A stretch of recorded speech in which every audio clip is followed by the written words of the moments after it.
Mark Antony's invasion of Parthia.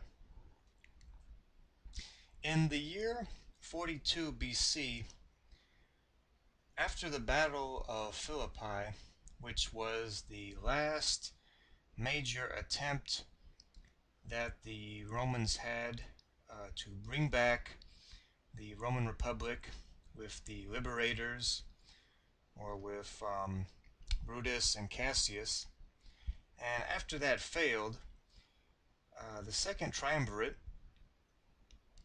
or the new Roman rulers, Mark Antony, Octavian, and Lepidus, divided up the Roman Empire amongst themselves. Lepidus took Africa. Mark Antony took the eastern half of the empire, and also Gaul and Illyricum, where his lieutenant or governor in Gaul, Quintus Fufius Calenus, was there. And Octavian,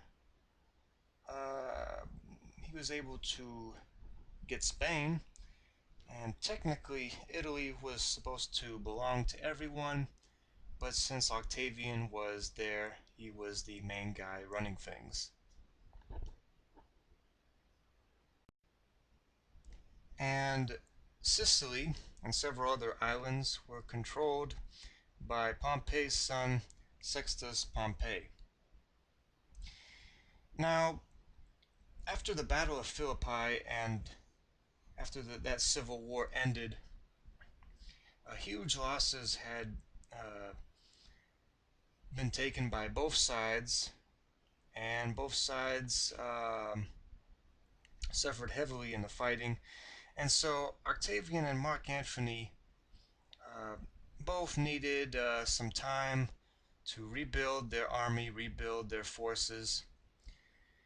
And technically, things were supposed to go back to normal. Everything was supposed to be okay, at least in theory. Octavian married Claudia Potra,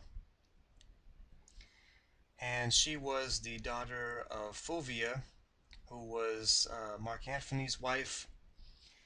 But Claudia was from a different, one of Fulvia's different marriages.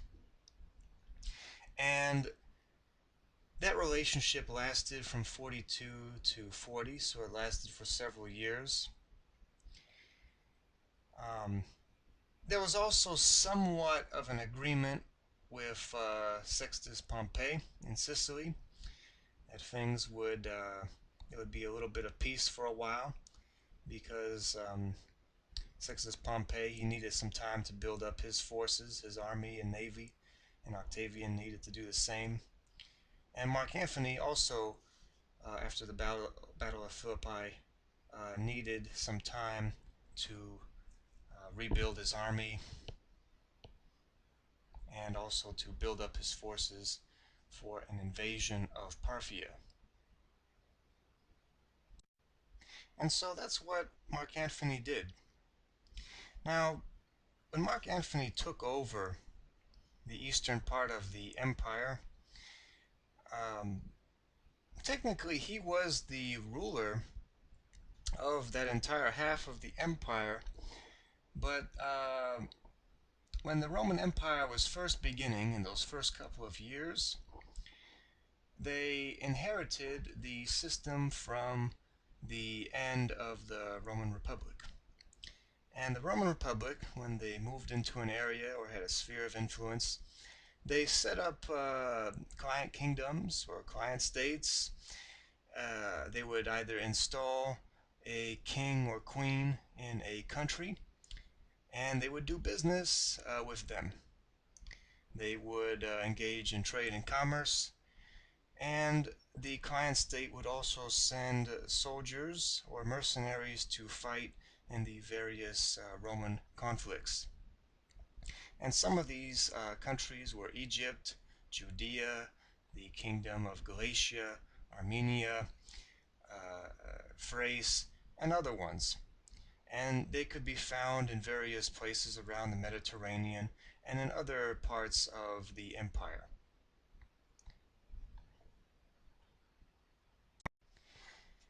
And so Mark Antony, he contacted many of the kings and queens uh, around the eastern Mediterranean, and he asked that they send supplies, soldiers, um, and some wealth if they had it, or if he could borrow it to help pay for the military invasion that he was planning against Parthia. And so many of the kings and the various client states and kingdoms, they did that. They sent some soldiers or some wheat or grain and other supplies that would be needed. And it was during this time, while Mark Antony was building up his army, building up his forces to invade the Parthian Empire, and it was during this time that Mark Antony met Cleopatra, and Mark Antony, he decided to put his invasion of Parthia on hold, and Mark Antony went down to Egypt and spent some time with Cleopatra. So let me back up a little bit. Why did Mark Antony want to invade the Parthian Empire? Why did he want to take it over? Well, first off, it wasn't really his idea to begin with. Uh, Before Julius Caesar was assassinated in 44, Caesar had been preparing to invade Parthia and other countries and areas. But that got put on hold after he was assassinated in 44 and the civil war and unrest that followed after that. And so the plan got delayed or put on hold. And even before Julius Caesar, Crassus had attempted many decades before to invade Parthia and take it over, but that had failed. Now, 2,000 years ago, Parthia was one of the greatest countries in the world. It was one of the world's superpowers. It had a lot of territory, wealth, people, and various resources. The Parthian Empire went from about the India and Pakistan border in the east to Iraq in the west. It was a major country. It had one of the most powerfulest militaries ever and had some of the best cavalry. Um, the Parthians had originally been a small time nomadic tribe, but after Alexander the Great, there was the Seleucid Empire that replaced the Macedonian Empire in that area, and the Parthians slowly but surely took over many areas that had once been the Seleucid Empire. Now, Parthia also had major amounts of wealth and trade and commerce going on. Many of the trade routes ran through Parthia, the Silk Road, spices from India, various metals, iron, gold, silver from India and elsewhere. And so it was a very valuable and strategic and very important country in the world at the time. And so the Romans, such as Crassus, Caesar, and now Mark Antony and also other Romans, they wanted to, like Alexander the Great and the Macedonian Empire, they wanted to go east, go to India, and take the place over.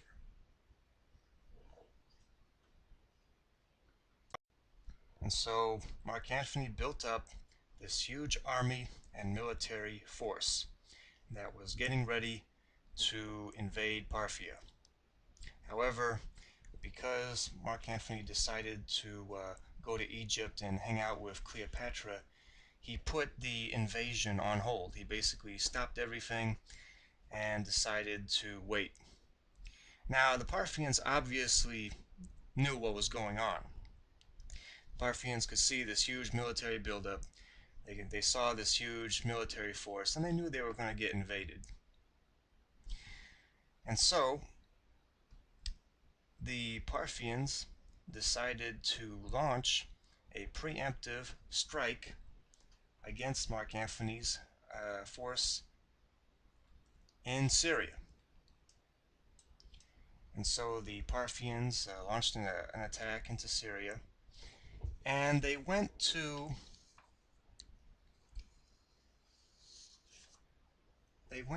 a city called Apamea. Now, the first Parthian attack into Syria failed. The Romans were able to hold off the Parthians and push them back.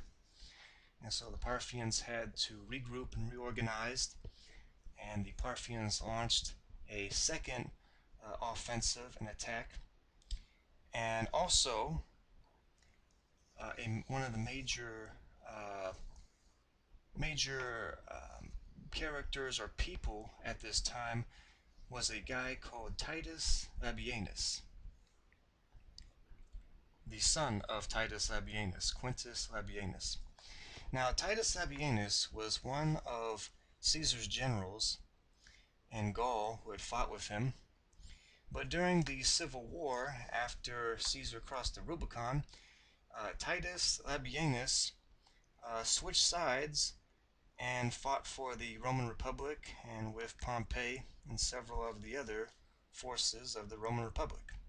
He later died at the Battle of Munda, and his son, Quintus Labienus, continued to fight against Caesar and the Second Triumvirate with Octavian, Mark Antony, and Lepidus.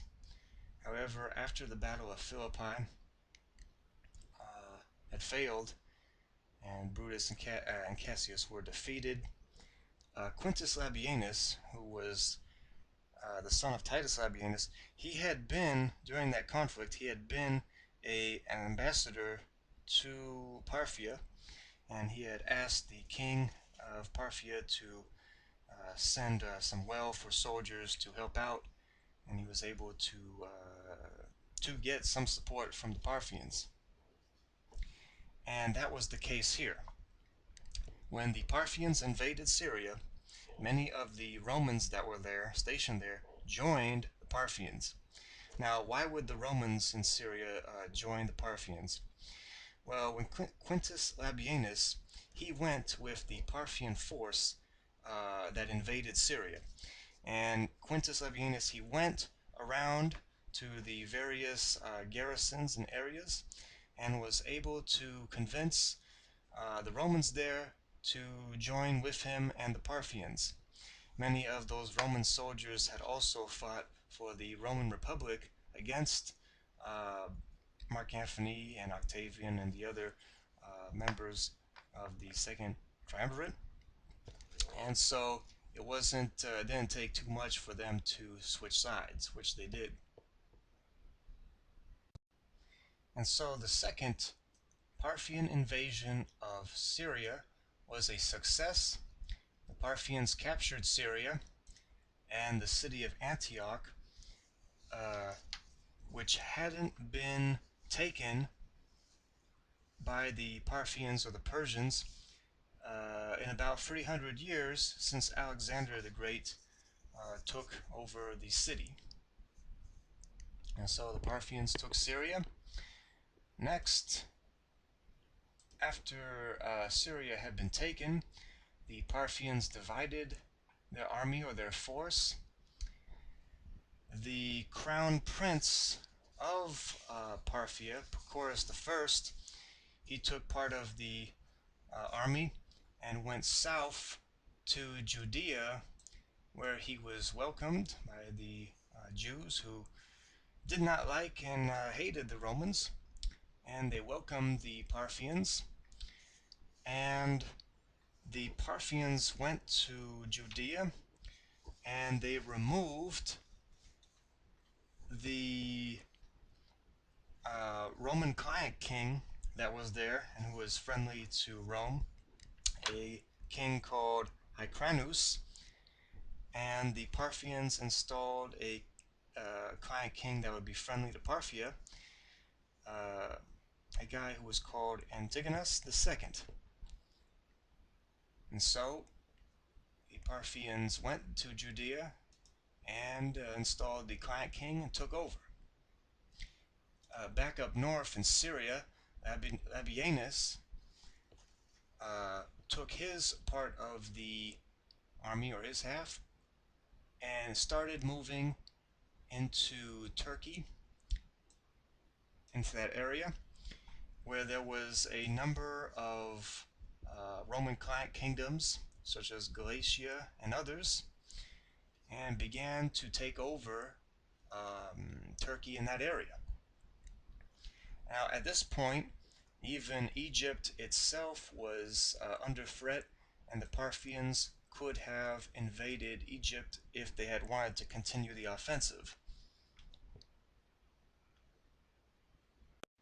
Finally, at this point, things really had become a complete and total disaster, and Mark Antony finally decided to respond, kind of, sort of, but not really.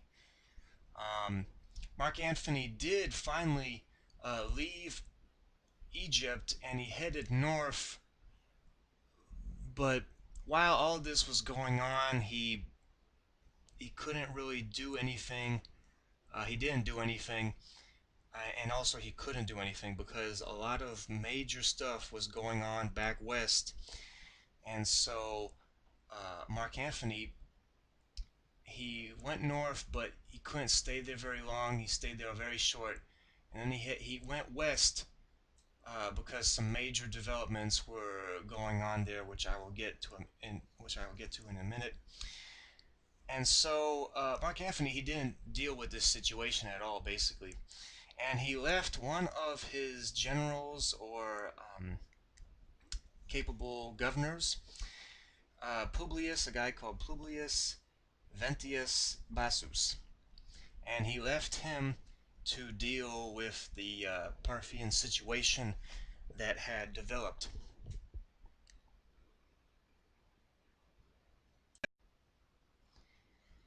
And so Mark Antony went west back to Italy to deal with the crisis that was going on there. Now, why did Mark Antony go back west, out to the western part of the Mediterranean, back to Italy, when clearly this was as equally as bad a situation? The Parthians had invaded. Much of his army and military forces had been wiped out. Syria, Judea, and now parts in Anatolia or Turkey were being overrun, and even Egypt was being threatened. So why did Mark Antony just, say, I can't deal with this right now. This is a really bad situation. He just left someone else to deal with it, Publius uh, Vendidius Bassus, and Mark Antony, he got on a ship and, just left. Well, you have to go back to right after the Battle of Philippi in the year 42 BC. Okay, so things were supposed to be normal. Everything was supposed to go back to being dandy. Everything was going, everything's a-okay. Everything's going to be normal. But that's not exactly what happened. So having an army, having a bunch of soldiers is really expensive, and supposedly during peacetime you don't really need all that.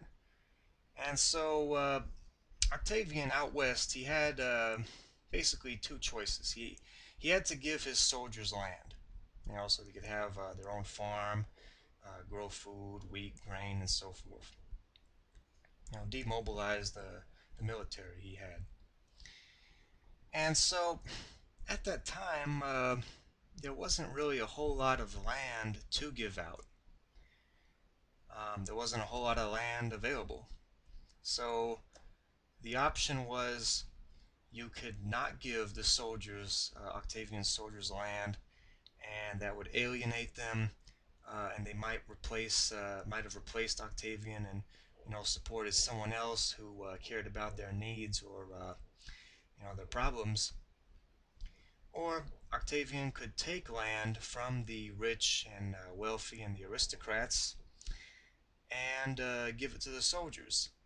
And by doing that, uh, Octavian would make the rich and the wealthy merchants and landowners and so forth angry because, oh, well, you just lost your land and, there's nothing you could really do. Now, Mark Antony's wife, Fulvia, and Mark Antony's brother, who just so happened to be consul for that during that year, um, Mark Antony's brother was Lucius Antonius, and they decided, with the support of many of the rich merchants and aristocrats and landowners, after Octavian took away their land and gave it to his soldiers, they decided to launch a coup against Octavian. It was kind of not really well thought out because, I mean, Octavian had this huge military force and he had the support of all these soldiers, so it ended up not being not it was just another disaster. And so Mark Antony's wife Fulvia, Mark Antony's brother Lucius Antonius, uh, raised an army, and they had the support of the rich merchants and aristocrats and landowners, and they raised an army and took over Rome and tried to launch a coup to wipe out Octavian. Octavian gathered his army, went down to Rome, drove Mark Antony's brother and Mark Antony's wife out of Rome. Octavian took Rome, and after that, Mark Antony's brother and wife they retreated and they went to a small town in central Italy towards the north called Perusia. Octavian took his army, laid siege to the city, and took the city, took it over. But Octavian spared Mark Antony's brother's life and also his wife's life. Octavian sent Mark Antony's brother far away to be governor in Spain, and Fulvia uh, went to Greece. Now, while all this fighting was going on, obviously, Mark Antony couldn't really ignore this because huge, his own family was involved. There was major battles, and they were battling it out. And so Mark Antony he went west, um, but ultimately Octavian and Mark Antony, it was both sides just did not want to have a full out engagement with each other because again the Parthians were advancing in the east, and also Octavian he still needed time to rebuild and continue to build up his army and navy because Octavian had problems of his own with Sextus Pompey and Sicily that had to be dealt with at some point.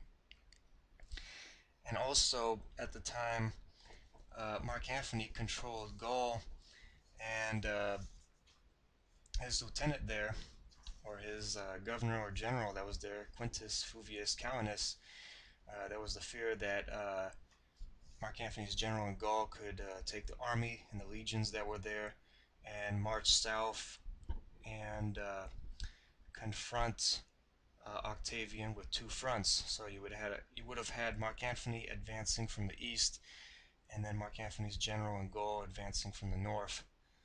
And so what ended up happening is Octavian and Mark Antony they made a deal, and both sides decided to continue the second triumvirate. They decided to renew the agreement or the alliance, supposed alliance that they had. Um, and the deal was Octavian, he needed ships to deal with Pompey's son in Sicily. So Mark Antony uh, offered to incent some ships that he had and other naval forces to help Octavian. And Octavian was supposed to send some soldiers and troops to help deal with the Parthians in the east. Mark Antony was supposed to have invaded Parthia, but now the Parthians had overrun major areas in the Eastern Roman Empire and were continuing to advance. And so that's what happened. Mark Antony and Octavian made a agreement or a deal, and they had a renewed peace agreement, I guess you could say. And that was that. And since Octavian and Mark Antony did not fight each other, that meant Mark Antony could focus all his attention in the east on the Parthians. And so military forces that Mark Antony would have needed against Octavian, Mark Antony didn't need anymore, and so he would be able to focus his attention against the Parthians. Now, while Mark Antony was away dealing with the crisis going on in the West, the governor or general that Mark Antony had left to deal with the Parthians, uh, his general Publius Ventius Bassus, was left to deal with the disaster and catastrophe going on.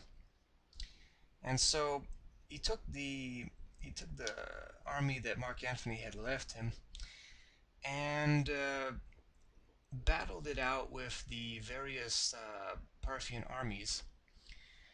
Um, he was able to stop Quintus Labienus and the Parthian and Roman army that he had at the Battle of Sicilian Gates. Quintus Labienus died after that battle, and he was captured and executed. Um, after that battle, Publius went to a mountainous area on his way to retake Syria, and at the Battle of Amanus Pass, a small Parthian force was there trying to delay the Roman counterattack into Syria, but Publius also defeated the Parthians there. And finally, at the last major battle, at the Battle of Mount Gendarus, Publius defeated the Parthian army that was there, and he was able to recapture Syria and drive the Parthians out.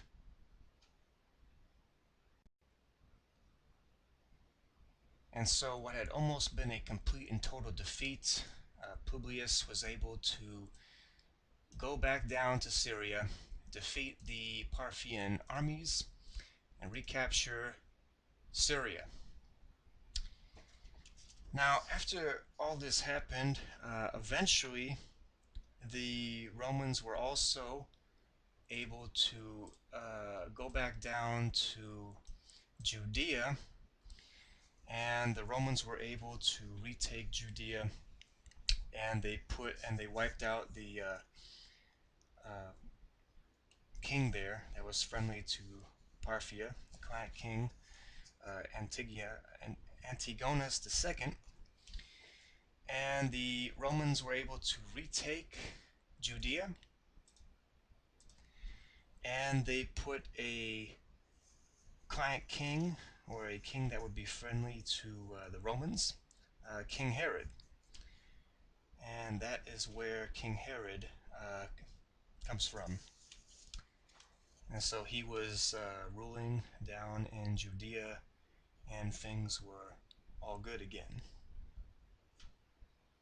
So, after this huge disaster, a huge loss of military forces for both sides. A huge amount of time had gone by, and basically, this had been a huge event, a huge catastrophe for the Romans. Now, the Parthian crown prince, Pacorus I, he had died in the last major battle at the Battle of Mount Gindarus, but the Parthians as a whole were able to be driven back, and what could have been much worse was basically things were able to be restored, and Mark Antony's general had been a huge success. He had been very successful in driving the Parthians back.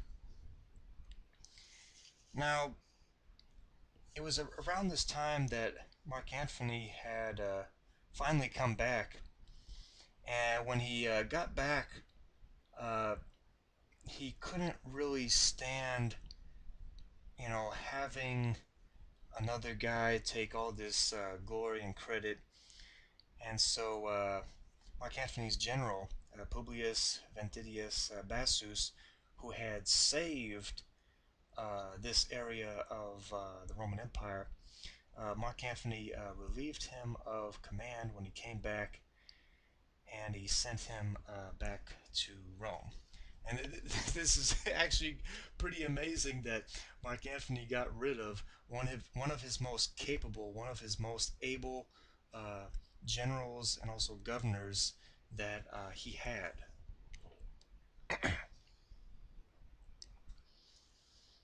And also there was some major events going on.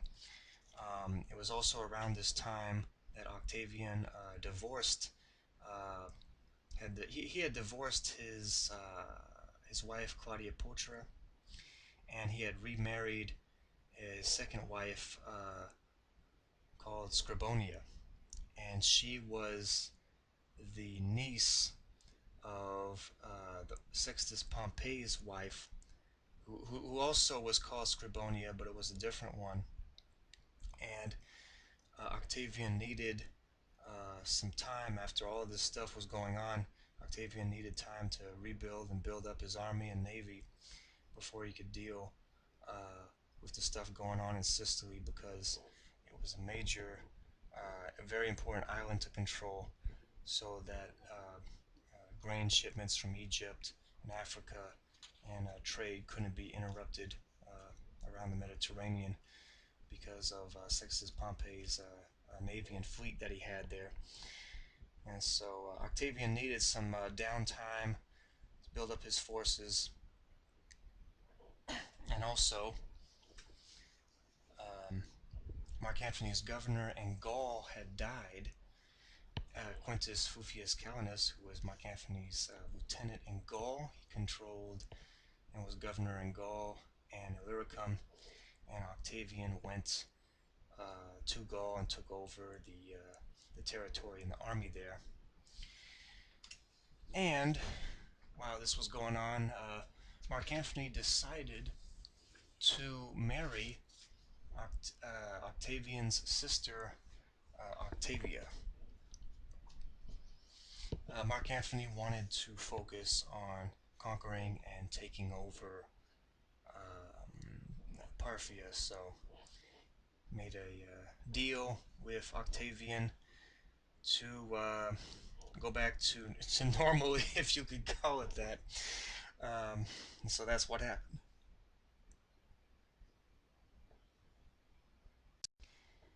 However, Octavian, when he married his second wife, Scribonia, from 40 to 38, that marriage itself would only last a couple of years. Um, but by then, Octavian only needed a small amount of time, which is what he got. He was able to build up his army and navy to a point where he was able to go down to Sicily and defeat Sextus Pompey and take the island. and also um, Octavian was able to gain Africa and defeat Lepidus as well during the same conflict when Lepidus tried to take Sicily for himself, but the soldiers and the army that he had switched sides and supported Octavian. And later Octavian married his third wife, Livia Drusilla, in 37. And so all this major stuff in the West had been going on. A lot of stuff was going on in the Eastern Roman Empire.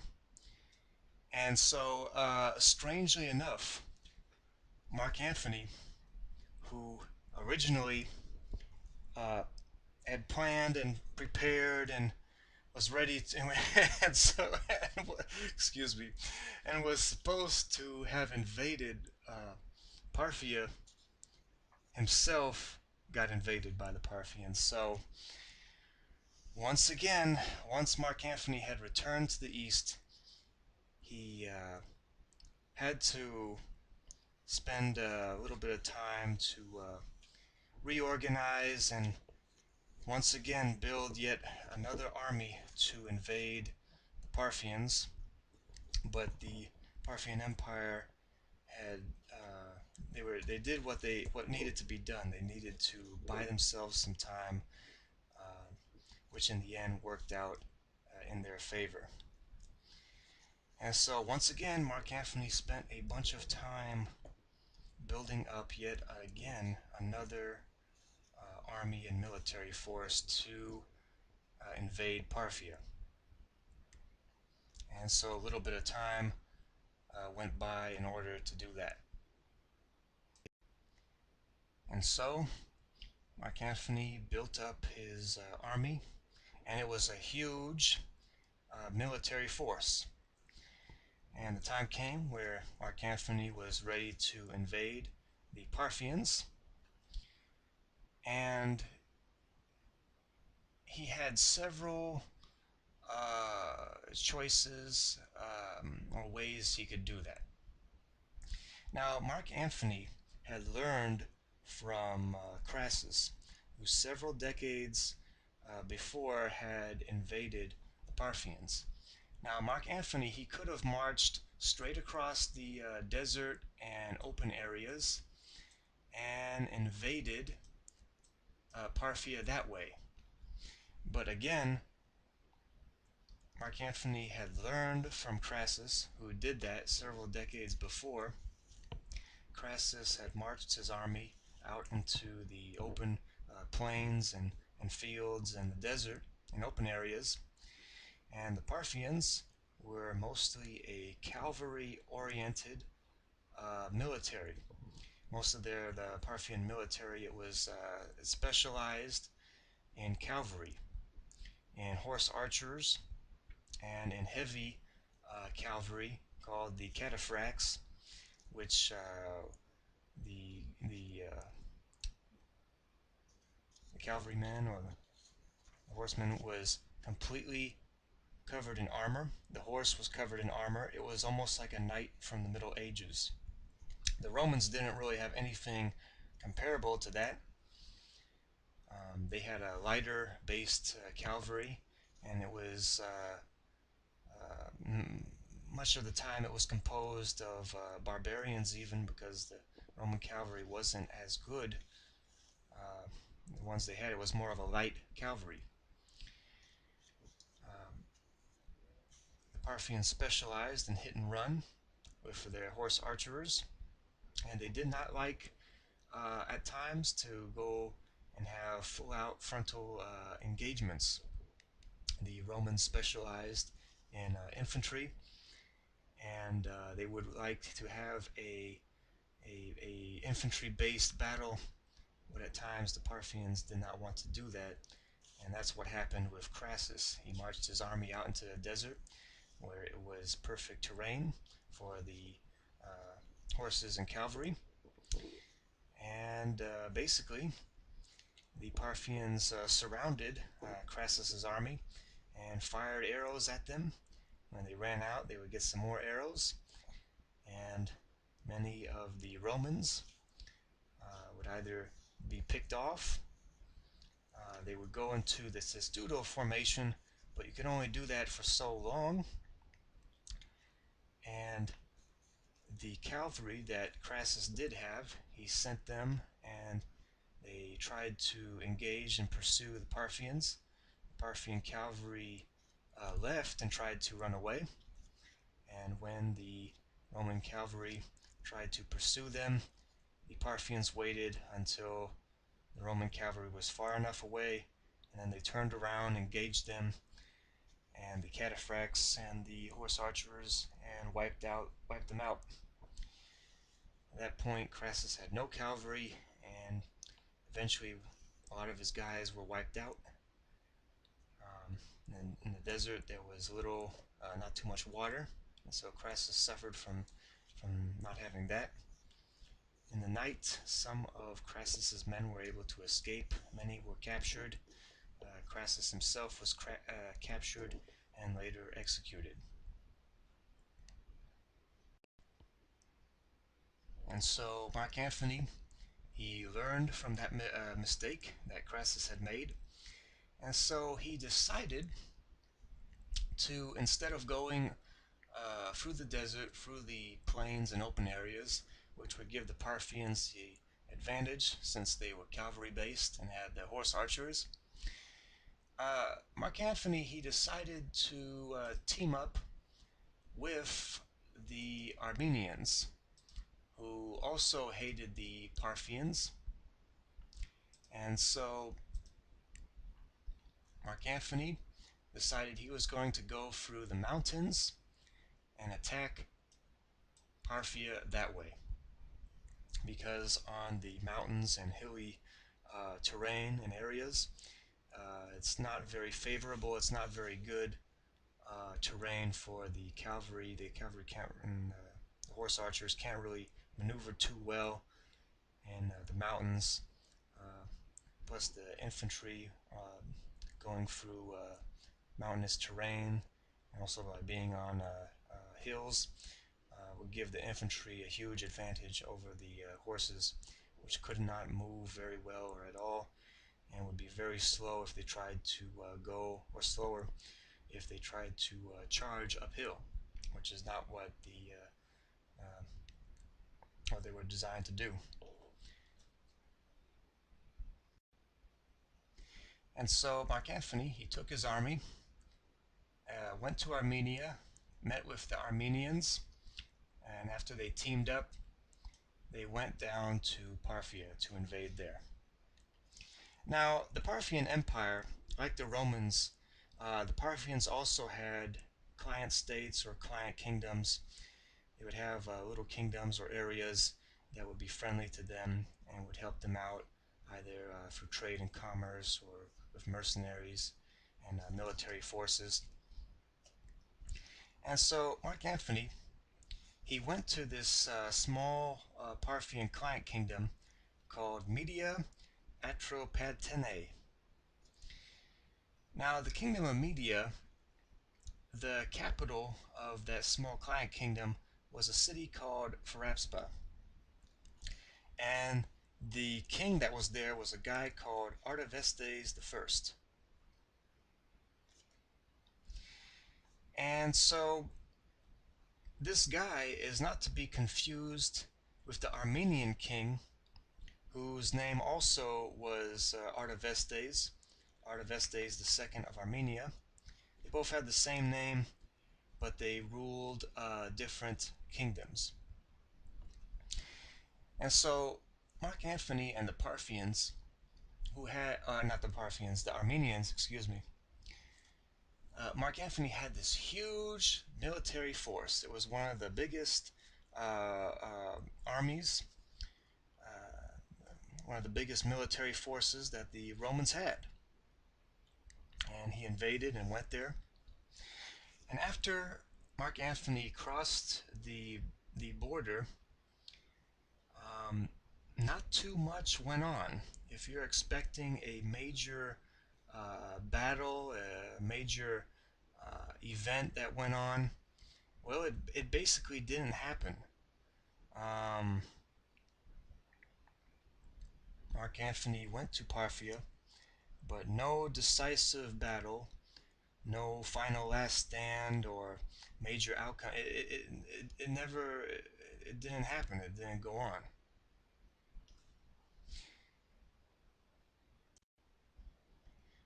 The whole campaign, the whole the whole thing itself was strange.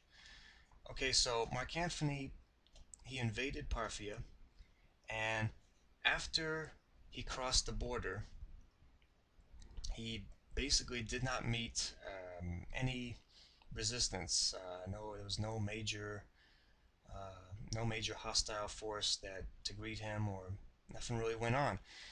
And so Mark Antony is traveling with his army, and he's going really slow. He has this huge force and hundreds of supply wagons and the siege equipment, and it's going really slow and really slow progress.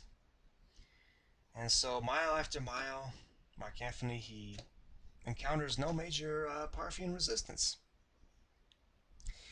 And so after a while, this was going on for some time. Mark Antony he got um he got upset, he got annoyed at how slow the progress was going. And so Mark Antony basically he said, you guys, all the hundreds of supply wagons full of wheat, grain, and other foodstuffs, and the siege equipment. Uh, Mark Antony basically said, you guys go 2 miles an hour or miles an hour or however slow they were going. I'll leave a couple guys with you, a small force with you, but I'm taking the main force, most of the infantry, most of the cavalry, and so forth, and we're going ahead. And I will meet you at the capital. Media's capital was Pharaspa, and so Mark Antony he decided to take most of his soldiers, most of his infantry and cavalry, and he left one or two legions to guard the supply wagons and the siege equipment. And so Mark Antony left, and he was gone.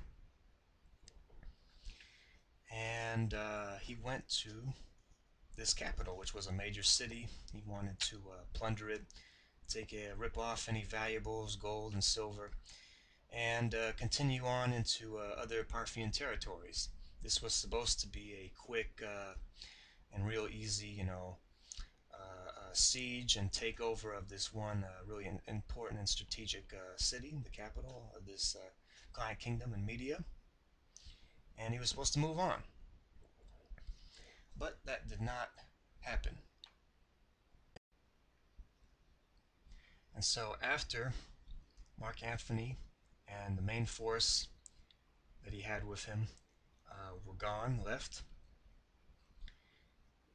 these supply wagons and various siege equipment that was in the back, they were there and going really slow. And after Mark Antony and his main guys were gone, the Parthians showed up. And the Parthians massed their forces and attacked these now isolated and almost abandoned supply wagons and siege equipment. And the Parthians descended and wiped them out. Now, the Armenians, they were also back there, and they were acting as kind of a rear guard. When they came across this wreckage, hundreds of burned out or destroyed or captured wagons, that maybe the Parthians had captured some of these supplies and took it with them. But a lot of it had been destroyed, and so the Armenians, they were in the back and they're acting as kind of rear guard. And when the Armenian king and the Armenian army came across all these burned catapults and all this destroyed wagons, destroyed Roman forces. Perhaps the Armenian king he basically lost heart, and he was like, "Well, I don't want this to happen to me," and basically turned his army around, and the Armenians left. Maybe they thought Mark Antony was dead or had been defeated. Maybe they weren't sure what was going on. But the Armenians, after that happened, they decided to leave. And so, just like that, Mark Antony had lost his supplies, his siege equipment, and a major amount of his military forces. The Armenians left, went back to Armenia. They were gone. And so here Mark Antony is at the capital. He had reached the capital media for Abspa. And Mark Antony was waiting and waiting. And the supply wagons and the siege equipment and the Armenians never showed up. And so it's like, well, Mark Antony's like, well, what happened? What's going on? And eventually he finds out after all this time goes by that, his supplies were destroyed. All the wheat, grain, and other food. The Armenians had left. So here Mark Antony was deep in enemy territory, and he had no supplies, he had no siege equipment, and this had turned into a complete and total disaster. And so the capital media for Apspa was heavily defended. There was a lot of guys on the walls, and Mark Antony, he didn't even have any siege equipment. And his food supply was running low, running out, and Mark Antony, he tried to engage in a battle, a major battle with the Parthians. He tried to make them attack, have a full-out engagement, but the Parthians had none of it. The Parthians showed up eventually and started doing hit-and-run attacks, guerrilla warfare, hit-and-run raids. Fire a couple arrows, run away, get some more arrows, and this was kind of constantly going on. And so every time Mark Antony tried to pursue the Parthians, they would just run away or fire arrows at him. And Mark Antony, he couldn't really pursue the Parthians too much because he would have just gone deeper into enemy territory. His supplies were almost out or had run out. And so his guys started, his army just could not function. Without supplies, without food, the Roman soldiers could no longer really, they couldn't really function. And they couldn't really launch an attack because they didn't have any siege equipment with them. Now, what's interesting about this, or at least at this point, is Mark Antony uh, in Gaul, when he was with Caesar during the Gallic Wars. Caesar had experienced a similar situation in Gaul. The Gauls had burned many of their farms, they had destroyed many of their fields, many of their crops, and the Gauls carried out guerrilla warfare against Caesar and were able to intercept many of the supplies that Caesar needed for his army.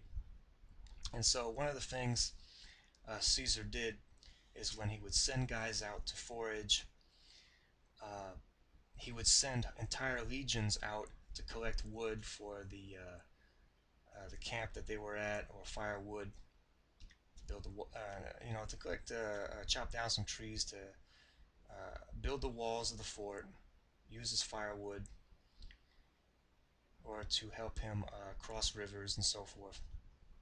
And also, the soldiers would go out to go into the local forest, hunting and fishing and so forth. And so Caesar, he would send out entire legions so that it would be more difficult for the Gauls to have ambushes and wipe out some of the dudes little by little. But here in Parthia, Mark Antony didn't do that. Maybe he couldn't really do it because he was in a hilly or mountainous terrain. Maybe he was scared about losing more guys. Mark Antony did try to send some guys out to forage, but again, uh, the supplies or the amount of food that they were able to get, it wasn't enough for the size of the force that he had, the number of guys, the size of his army. It was just too many guys, and foraging just a little bit wouldn't really make a difference. It wouldn't be enough.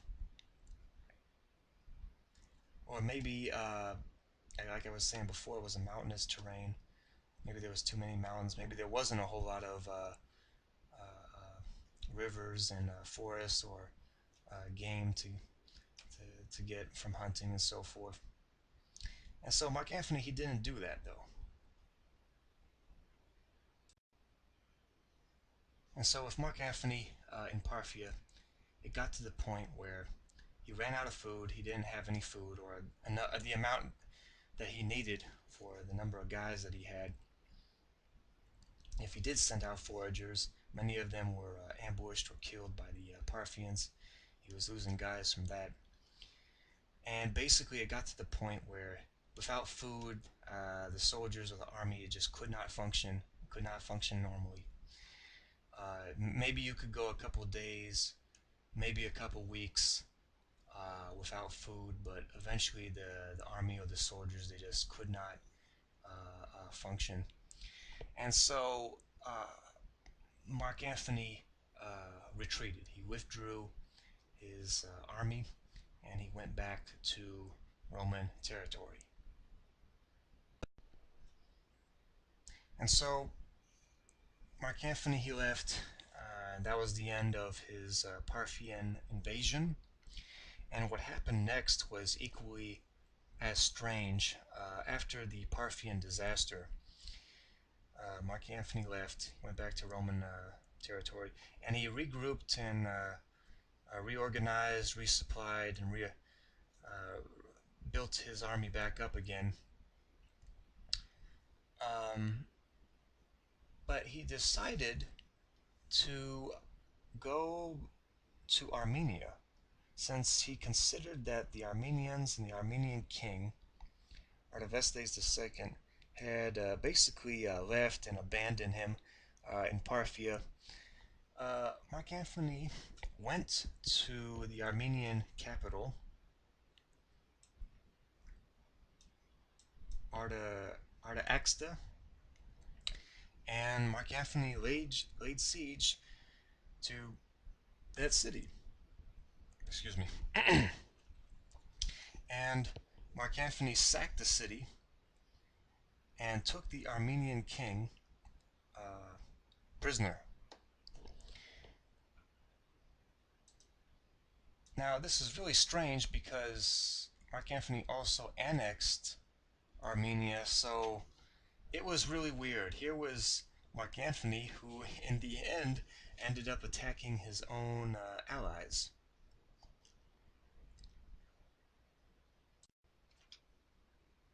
Now, after this ended, the Parthian invasion was over, and for the next couple of years, not too much went on. Mark Antony basically went back to Egypt, but now at this point there was two dictators in the Roman world, Octavian and Mark Antony, and there was only one empire. And relations continued to deteriorate between Mark Antony and Octavian um, for various reasons. Mark Antony and Octavian did not get along even from the get-go, even from the very beginning. Octavian and Mark Antony had fought several times in Italy, before they teamed up against Brutus and Cassius. Another reason that relations deteriorated between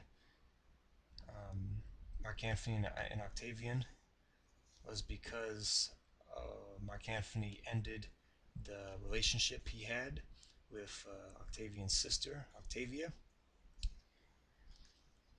and also it was well known. Uh, Mark Antony's relationship with Cleopatra was well known. Uh, Mark Antony tried or wanted to give away many of the Roman lands to Cleopatra and his sons and daughters that he had with Cleopatra. Octavian read Mark Antony's will, where it talked about that, and how Mark Antony wanted to basically give up many of his Roman values and ways. He wanted to be buried in Egypt or Alexandria. And also, Octavian had said that he was going to send some soldiers, about 10 or 20,000 guys, to help out Mark Antony against the Parthians. And Octavian didn't keep his side of the bargain or the agreement.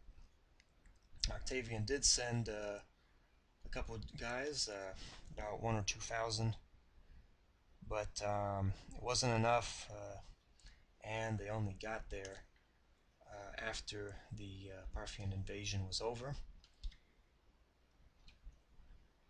And that was basically Mark Antony's invasion of Parthia. It was a disaster, a catastrophe. Many more Romans after Mark Antony would continue to try to take over Parthia, but ultimately none of them would succeed. Mark Antony, several years after his invasion of Parthia, he would try to take over all of the Roman world, and he battled it out with Octavian at the Battle of Actium, another strange battle. But Mark Antony was defeated, which left Octavian to be the sole ruler.